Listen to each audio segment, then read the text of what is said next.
Et nous avons rejoint par téléphone Dr Yousra Chaaben, maître de conférence à l'Université Ain Shams et membre du programme présidentiel pour nous parler de la journée d'hier. Bonjour.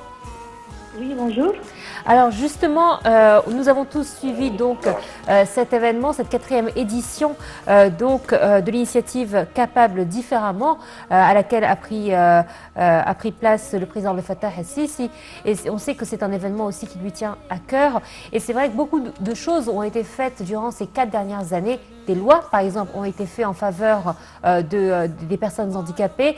Justement, pouvez-vous nous faire le point de tous les acquis qui ont été faits jusqu'à présent en termes de lois en faveur des personnes à handicap?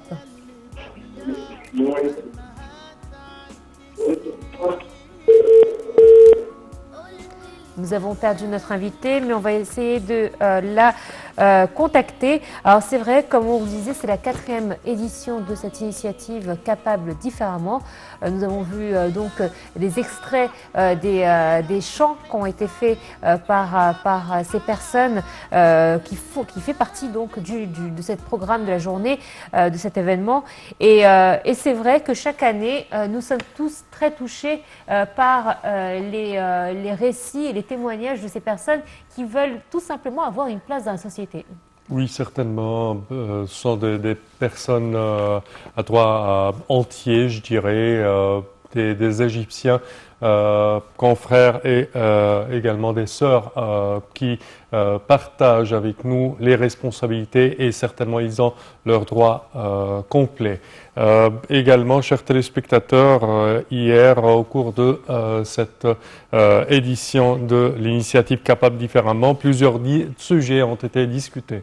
Je pense que nous avons notre invité qui nous a rejoint à nouveau par téléphone, Dr Yousra Chaaben. Est-ce que vous êtes avec nous? Oui, bonjour. Bonjour. Alors, je disais justement avant que ce ne soit coupé, que beaucoup de choses ont été faites durant ces 4 dernières années dans le cadre de l'initiative Capable différemment. Des lois ont été faites en faveur donc des personnes à handicap pour pouvoir les intégrer dans la société. Pouvez-vous justement nous dire quelles sont les plus importantes qui ont été faites ces dernières années? Oui, tout d'abord, en fait, l'année 2018 a été nommée l'année des personnes handicapées. Et déjà, la nomination handicapée a changé. On préfère dire le terme les personnes qui ont plus de volonté ou qui peuvent contribuer différemment. Alors, l'Égypte, elle préfère dire que ces personnes-là sont une partie intégrante, une partie importante et ils sont une force productive dans la société égyptienne. C'est la raison pour laquelle l'Égypte, elle a contribué, elle a lancé une stratégie nationale pour les personnes handicapées ou les personnes différentes aux besoins spécifiques. Oui, et on a lancé l'année 2018 comme une année pour les personnes handicapées. Deuxième chose, le ministère de la Solidarité a mis en place plusieurs initiatives pour ces personnes-là. Tout d'abord, il y a par exemple une carte personnelle, une carte ils ont le droit d'aller au ministère de Solidarité pour avoir une carte comme carte handicapée ou carte privilégiée, de personnes privilégiées pour faciliter les services et les services, le transport, etc. Et il y a également un projet de logement qui a été en leur faveur également. Aussi, oui, ils ont une quota ou un pourcentage pour le logement, etc. Bon, et deuxième chose, il y a le Conseil national pour les personnes handicapées qui a été mis en place en 2019. Et ce conseil-là, il a pour rôle de sensibiliser, tout d'abord faire des réunions des conférences, des journées d'études. Il a le droit, en fait, de rendre ce sujet sur table, à table de négociation, pour la sensibilisation tout d'abord. Deuxième chose, il a le droit de négocier des partenariats avec les ministères publics en Égypte, quel que soit le ministère, pour mettre en place des partenariats ou des protocoles en faveur des personnes handicapées. Troisième chose, il peut aussi négocier, il a le droit de négocier des conventions ou de partenariats internationaux pour prouver ou contribuer ou participer au fonctionnement ou l'exécution de la Convention internationale de droits de l'homme. Docteur Yousra, bonjour. Comment? Bonjour. Oui. Alors, comment les outils de communication et de technologie de l'information peuvent-ils être utilisés pour supprimer les obstacles pour les personnes ayant des besoins spéciaux et surtout à les intégrer et, je dirais, leur donner davantage d'autonomisation dans la société égyptienne? Il faut en fait il y a une idée importante sur la scène internationale que j'espère qu'elle soit mise en place dans les fonctions publiques égyptiennes, qu'il doit y avoir un pourcentage pour les personnes handicapées.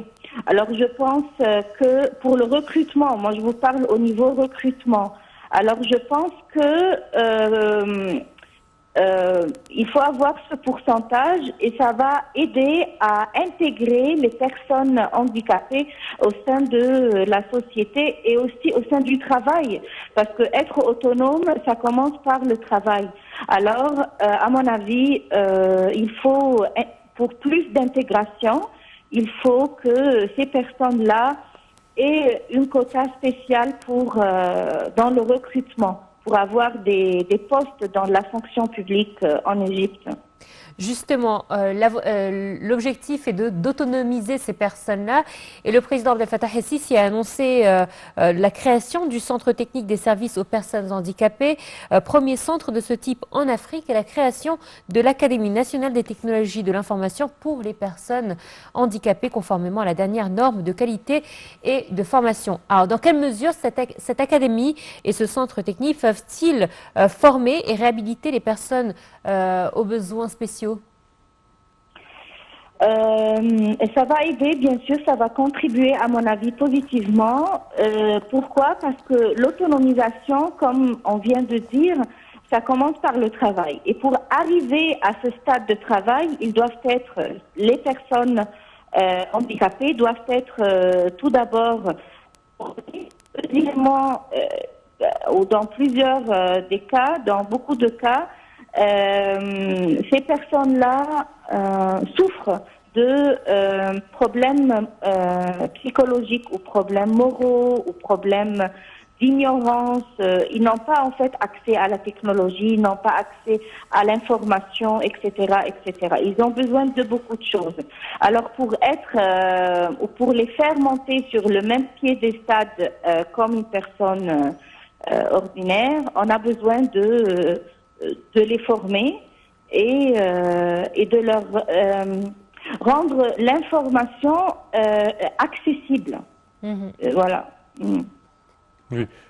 De point de vue technologie, à nouveau, docteur Yousra, comment voyez-vous les technologies modernes et comment peuvent-elles aider les personnes à besoins spéciaux pour mieux être intégrées dans la société? Moi, je pense que ça doit commencer par des ateliers de formation pour la Non, technologie. pas de formation. Oui, Oui. je parle des technologies modernes pour, par exemple, les applications sur les mobiles, sur les portables. Est-ce qu'il y a, par exemple, des ordinateurs qui donnent Des facilités. des facilités pour les personnes à besoins spéciaux? Oui, bien sûr. Et aussi, il y a des chaises maintenant à 100% autonomes, des chaises, des chaises, comment Chaises le roulantes à dire? moteur? Oui, voilà, volantes, exactement, voilà. Sans avoir besoin d'une personne, d'un accompagnateur ou d'une personne accompagnatrice. Alors, il y a bien sûr que la technologie joue un rôle très important pour l'autonomisation et pour l'indépendance et pour la vie plus pratique de ces personnes handicapées. Et aussi, je pense qu'il y a en fait quelques ministères publics qui a mis en place par exemple, des services auditifs ou des services qui peuvent parler à la machine, en fait, pour que ça facilite un peu le service qui est rendu par le ministère public. Alors, et je pense que cette expérience doit être généralisée. Mhm. Effectivement, donc des facilités donc, dans le domaine technologique, mais aussi dans le domaine éducatif, où on essaye de former et d'adapter ces personnes-là à la vie de tous les jours. Et c'est vrai que nous voyons de plus en plus de personnes intégrer le marché du travail malgré leur handicap. Et c'est vrai que parfois, ils sont même un atout, n'est-ce pas? Il faut même Un atout, ils sont un plus pour la société. Oui, oui, bien sûr.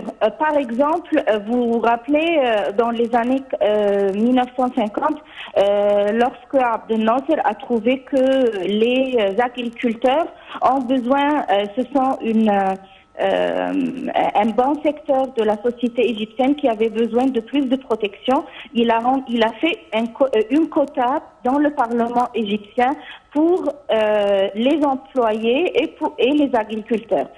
C'est pareillement, en fait, c'est la même logique. À mon avis, lorsqu'on trouve un secteur a besoin d'une plus de protection, on lui accorde sa place, on lui accorde cette protection pour qu'il puisse être au même niveau. C'est-à-dire, c'est pas un privilège, c'est pas une faveur extra. C'est un droit. Non, pas du tout. C'est juste qu'on essaye d'appliquer ce qu'on appelle l'équité, parce qu'il y a une différence entre équité et égalité. L'égalité, c'est qu'on se met tous les deux au même niveau, quelles que soient les conditions de vie, les conditions de travail, les droits que j'ai, etc. L'équité, il y a plus de justice en fait dans l'équité parce qu'on donne plus de chances aux secteurs ou les personnes moins favorisées pour qu'elles puissent être déjà au même piédestal que la personne normale et après être au même piédestal, on commence une comparaison ou un choix. Mais on peut pas en fait les choisir ou faire une comparaison sans être dans les mêmes conditions de vie, de travail, de droit, etc. Ça sera une comparaison injuste. C'est vrai. On leur donne uniquement leurs droits, en fait, finalement. Oui, on peut dire ça, oui. Oui. Docteur Yousra Chaaben, merci à vous d'avoir été des nôtres ce matin dans notre programme Bonjour Égypte. Je rappelle que vous êtes maître de conférence à l'Université de Ain Shams et membre du programme présidentiel. Merci à vous. On entame une courte pause et on se retrouve tout de suite après.